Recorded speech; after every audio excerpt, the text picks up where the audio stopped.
Hey, Mike with Nerd Problems Gaming here, and today's video we'll be doing a review and how to play video on the new deck building game Race for the Title, so let's get into it. Now, one quick thing before we jump into how you play the game and the review. This is not the final version of the game. The game is in the process of going to Kickstarter right now, so some of the components in the game and artwork might look a little bit different in the final version of the game, but the overall gameplay will likely be pretty much the same. But with that said, let's jump into how to play.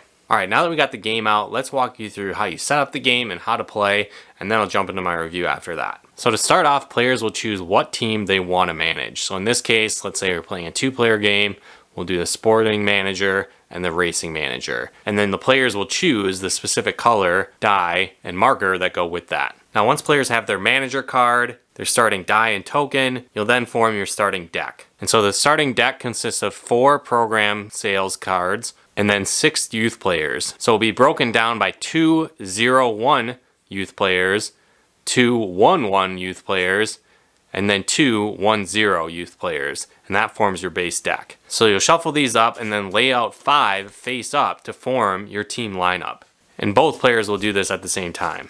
Alright, now that both players have their decks built and their first team lineup set up, each player will roll a die and the player with the highest roll will be the first player. On top of that, you want to set up the rest of the board. Now to set up the market, you're going to break down the remaining cards into 3 piles. The first bottom pile will be cards that are worth between $1 and $4 to purchase. The middle pile will be cards worth $5 to $7, and then the top pile will be cards worth $8 or more. So again, separate them in their respective decks, shuffle those up, and then lay out 5 of each one, forming the entire market. There's also incident cards, which we'll get to in a bit how those work, but shuffle these up and put them in their own face down pile off to the side.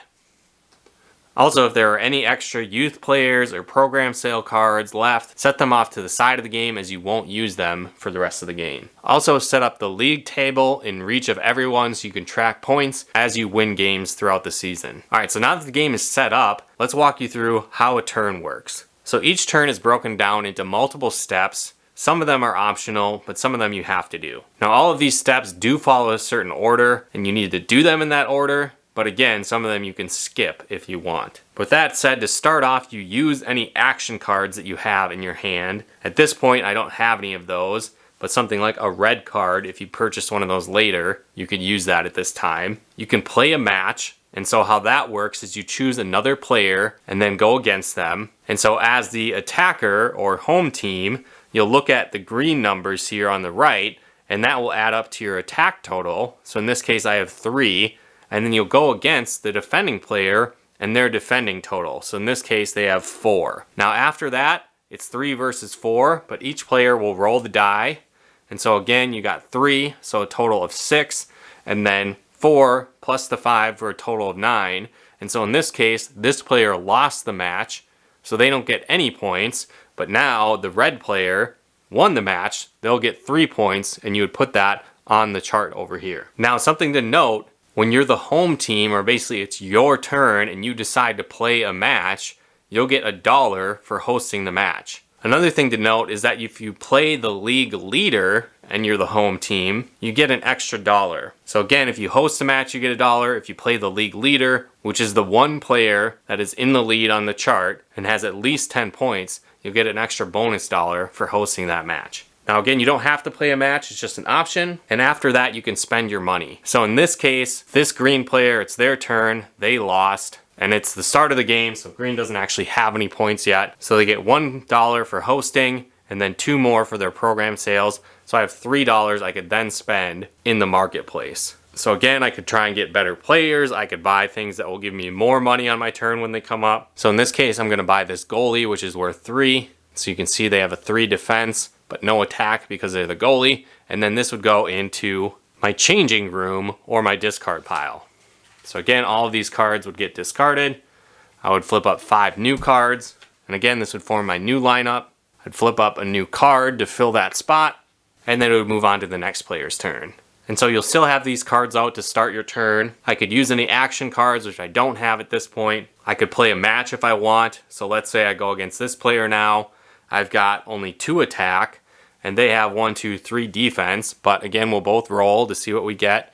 So we got a 2 and a 4. So now we've got 6 points on the red team and then 5 points on the green team. So the red team wins again in this case. They would earn 3 points on the board, and they would earn $1 for hosting the match, and then also 1 for their program sales here. So they would have $2 that they could spend in the market.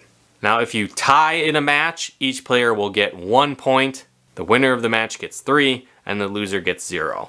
So another thing to note is that the first time a player hits one of the black bars, so again, 10 points, 20 points, 30 points, and so on, that player will draw an incident card, and then you will activate its effect. So if it's your turn when you draw the incident card, you'll implement its effect after you've discarded your hand and draw a new lineup of 5 cards, then implement the card. If it's on another player's turn, you'll implement that card's effects immediately. Now many of these incident cards are bad, but some of them are good, so you'll never really know what's coming when that happens. Couple other rules to note. If you do have a card that matches your player's symbol, so in this case, if I'm the racing manager and I had this card with the matching symbol in the top right, and it was in my lineup here, I would get an extra point on the different stats, whether I'm attacking or defending. There are a couple other types of cards that you'll find throughout the game, formation cards and stadium cards. So once you buy them, they can add permanent bonuses to your attack and defense, or permanent boosted money that you'll earn each time you play a match. And then again, play will go back and forth between players until one player reaches the 70-point mark and wins the league. But overall, that's the basics on how you play the game. And so now that you know how the game works, let's jump into my review. Now, Race for the Title is a soccer or football themed deck building game. So in this game, you'll play as different team managers as you build out your team and play against other players in a race for the title to be the overall champion of the league. And so as you start the game, you have kind of a base deck of cards, some youth players that aren't very good, some different ways you can raise money for your team. In each round, you'll lay out your roster for the next upcoming games, and you'll compete against other players around the table. So on your turn, you're faced with a couple different choices. You can play action cards, which may boost or enhance your players, or remove cards from your deck that maybe aren't the best.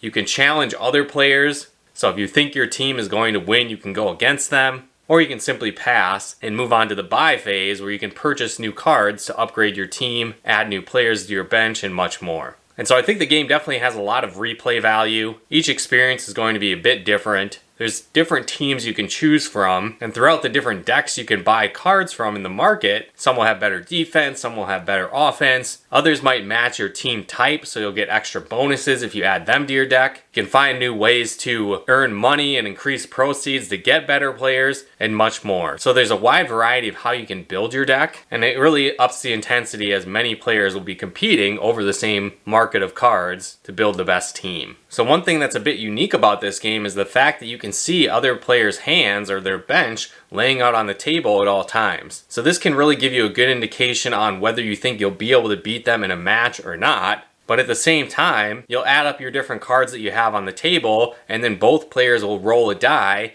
and add that number to their score. So a lot of times you might have thought that you were going to beat that other player, but then there's a little bit of luck with the dice coming out that might influence who actually wins the game. And so that'll definitely keep you on your toes, and it keeps the game fair. In one game we played, I was really ahead for the beginning of the game, but then the other player ended up catching up and winning the game, and it really came down to the final match to see who would win the league. So that was pretty cool. The game itself, once you get the hang of it, is probably going to take around 45 minutes to an hour to play, but that will be in a 2-player game. The more players you add, it's definitely going to take longer to complete the game because you're competing as players to be the first one to earn 70 points in the league in order to win. And I know it's not in the rules, but I think if you wanted to play a shorter game, for example, you could just play to 50 points or 60 points, whatever the case might be. But the game could probably get pretty long when you're playing with 3 and 4 players, as the winner of a game is only going to earn 3 points. So it could take quite a while to have one player reach 70 with 4 players playing. Not a bad thing, but just something to keep in mind. The more players you add, likely the longer the gameplay session is going to be. As I said though, I think the game has great replay value. I think it's fun for 2 players, on up to 4 players. There's even a solo mode to the game as well you can check out. It's a fun sports themed deck building game. So if you like deck building games, if you like soccer or football,